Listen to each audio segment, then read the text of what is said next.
नाही आहे, मला हलकीशी मी खाली पडले होते, थोड्या वेळाने मला आराम होईल. तू फक्त एक काम कर, तो एक मलम आहे माझ्या कपाटात, तेवढा मलम मला दे, म्हणजे मी तो लावते आणि मला बरं वाटेल. मग तो आता कपाटात गेला. कपाटात गेल्याने त्याने मलम काढला. मलम माझ्याकडे दिला त्याने. मी हातात मलम घेऊन पायाला लावणार, परंतु मला पाय थोडीशी हालचाल करता येत नव्हती पायाची. त्याच्यामुळं मी ते मलम लावणं मला शक्य होत नव्हतं. तो मला म्हणाला, "मामी ठीक आहे, काळजी करू नका, मी तुम्हाला हा मलम लावून देतो." मी म्हटले ठीक आहे. मला गुडघ्याजवळ काहीतरी तिथं लागलं होतं. मग तो आता जवळ पलंगाजवळ बसला आणि मी थोडीशी साडी वर केली पोटरीपर्यंत. त्याने हातात थोडा मलम घेतला आणि माझ्या पोटरीजवळ लावू लागला. मी त्याला म्हणाले, "अरे तिथं नाही लागला आहे, माझ्या गुडघ्याला लागलं आहे." तर तो म्हणाला, "ठीक आहे, गुडघ्याला लावतो, साडी थोडी वर करा." मग आता मी माझ्या एका हाताने माझी साडी थोडी वर केली आणि माझा डावा पाय पूर्ण उघडा केला आणि आता माझ्या थोडी मांडीसुद्धा दिसत होती आणि आता तो माझ्या त्या गोऱ्या पायाला हाताने मस्त स्पर्श करत होता आणि हाताने हळूहळू तो मलम लावत होता. आता मलाही बरं वाटू लागलं. जवळजवळ 4-5 मिनटं तो असंच करत होता, परंतु माहीत नाही, तो मुद्दामच मला जास्त स्पर्श करत होता असं मला वाटत होतं. परंतु मी त्याला काहीच नाही म्हटलं आणि मी त्याला म्हटलं, "अरे तू खूप हळू मस्त करतो आहेस, व्यवस्थित करत राहा आणि जास्त वेळ कर." तो म्हणाला, "ठीक आहे मामी, काळजी करू नका, तुम्ही निवांत मस्त डोळे लावून झोपून घ्या." मी म्हणते ठीक आहे. मग मी आता डोक्याखाली उशी घेतली आणि तसेच तिथं पाठ लावून, म्हणजे अर्धी भिंतीला पाठ लावून टेकले. परंतु तो म्हटला, "मामी असं नका, तुम्ही पूर्ण झोपून जा." मग मी थोडीशी खाली सरकले आणि डोक्याखाली उशी घेऊन झोपून गेले.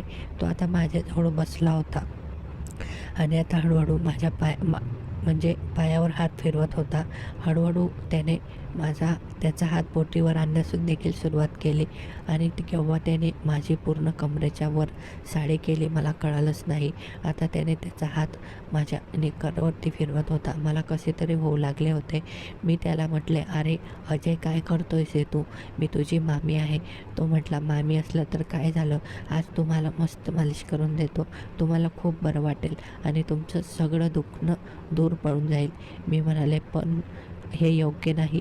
तो म्हटला, "अहो काही नाही होत, सगळे करता आणि याच्यात काय, मी थोडे तुमच्यासोबत काही चुकीचं करतो आहे, तुम्हाला देखील बरं वाटेल." आणि तो मला म्हटला, "गुपचाप बसा, एक शब्दही बोलायचा नाही." मी म्हटले, "ठीक आहे बाबा, तुला करायचं ते कर."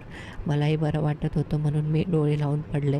परंतु थोड्या वेळाने आता मी थोडे डोळे उघडले तर मी पाहिलं की तो कुठे कुठे हात लावत होता.